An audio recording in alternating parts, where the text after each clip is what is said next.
एक गांव में मुकेश नाम का एक आदमी अपने परिवार के साथ रहता था।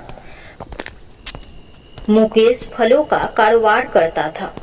उसी से उसका गुजर बसर होता था। एक दिन मुकेश की पत्नी बोली, छठ आने वाली है, बच्चों के कपड़े भी खरीदने हैं और छठ पूजा की सारा सामान बाजार से लानी होगी। इतने सारे पैसे हम कहाँ से लाएंगे?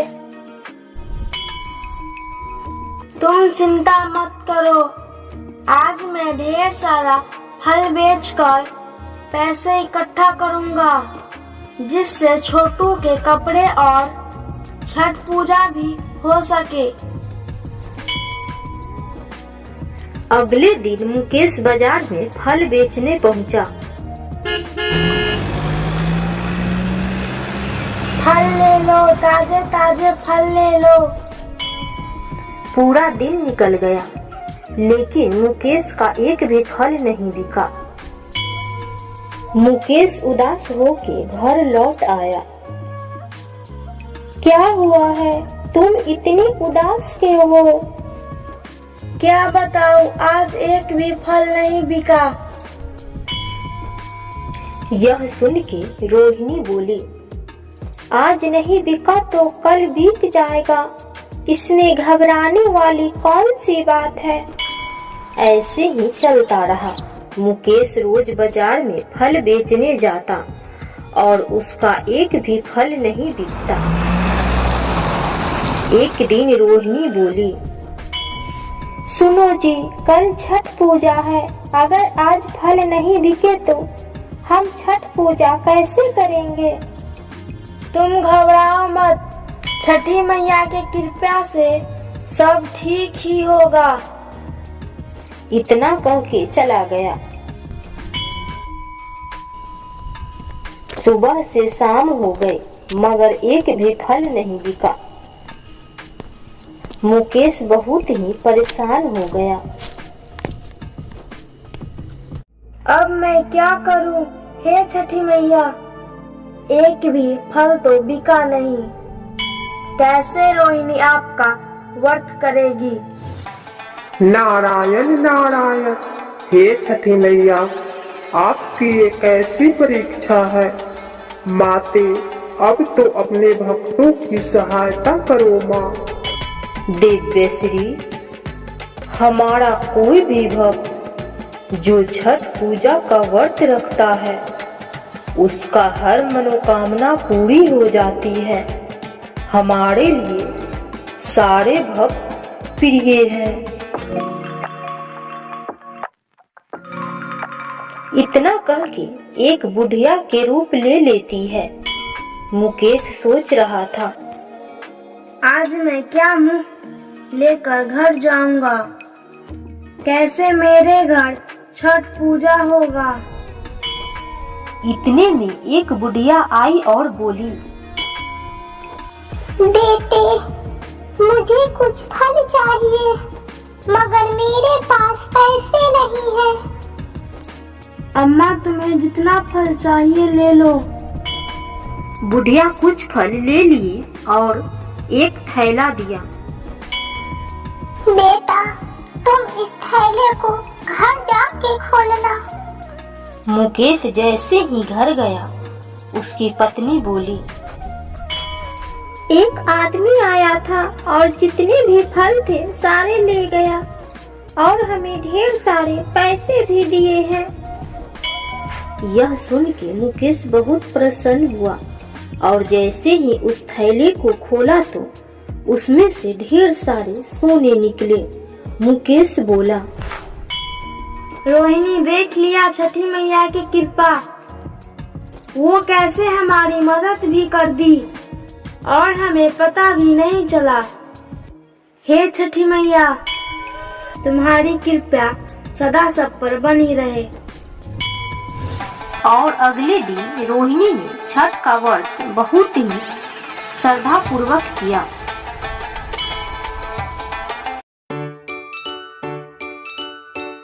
किसी नदी के तट पर एक वन था। उस वन में एक बंदर निवास करता था। जो वन के फल आदि खाकर अपना निर्वाह करता था। नदी में एक टापू भी था और टापू और तट के बीच में एक बड़ी सी चट्टान भी थी। जब कभी बंदर को टापू के फल खाने की इच्छा होती, वह उस चट्टान पर, उस टापू पर पहुंच जाता और जी भरकर अपने मन चाहे फलों का आनंद उठाता। उसी नदी में घड़ियालों का एक जोड़ी भी रहती थी। जब भी वह उस हष्ट-पुष्ट बंदर को मीठे रसीले फलों का आनंद उठाते देखती, तो उसके मन में उस बंदर के हृदय को खाने की तीव्र इच्छा उठती। एक दिन उसने नर घड़ियाल से कहा, प्रिय, अगर तुम मुझसे प्रेम करते हो तो मुझे उसका हृदय खिलाकर दिखा दो। नर घड़ियाल ने उसकी बात मान ली। दूसरे दिन बंदर जैसे ही टापू पर पहुंचा, नर घड़ियाल टापू और तट के बीच के चट्टान के निचले हिस्से पर चिपक गया। वह बंदर एक बुद्धिमान प्राणी था और तट और टापू के बीच के चट्टान को देखा तो उसे चट्टान की आकृति में कुछ परिवर्तन दिखाई पड़ा। उसने तत्काल समझ लिया कि जरूर कुछ गड़बड़ी है। तथ्य का पता लगाने के लिए उसने चट्टान को नमस्कार करते हुए कहा, हे चट्टान मित्र, आज तुम शांत कैसे हो? मेरा अभिवादन भी स्वीकार नहीं कर रही हो। घड़ियाल ने समझा, शायद चट्टान और बंदर हमेशा बात करते रहते हैं, इसीलिए उसने स्वर बदलकर बंदर के नमस्कार का प्रत्युत्तर दे डाला। बंदर की आकांक्षा सत्य निकली। बंदर टापू में ही रुक तो सकता था, मगर टापू में उसके निर्वाह के लिए पर्याप्त आहार उपलब्ध नहीं था।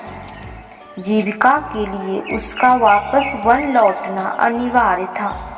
अतः अपनी परेशानी का निदान ढूंढते हुए उसने घड़ियाल से कहा, मित्र, चट्टान तो कभी बातें नहीं करती। तुम कौन हो और क्या चाहते हो? दंभी घड़ियाल ने तब उसके सामने प्रकट हो कहा, ओ बंदर, मैं एक घड़ियाल हूँ और तुम्हारा हृदय अपनी पत्नी को खिलाना चाहता हूँ। तभी बंदर को एक युक्ति सूझी। उसने कहा, हे घड़ियाल, बस इतनी सी बात है तो तुम तत्काल अपने मुख खोल दो। मैं सहर्ष ही अपने नश्वर शरीर को तुम अर्पित करता हूँ। बंदर ने ऐसा इसीलिए कहा कि वह जानता था कि जब घड़ियाल मुख खोलते हैं तो उनकी आंखें बंद हो जाती है। फिर जैसे ही घड़ियाल ने अपना मुख खोला, बंदर ने तेजी से एक छलांग उसके सिर पर मारी और दूसरी छलांग में नदी के तट पर जा पहुंचा। इस प्रकार अपनी सूझबूझ और बुद्धिमानी से बंदर ने अपने प्राण बचा लिए।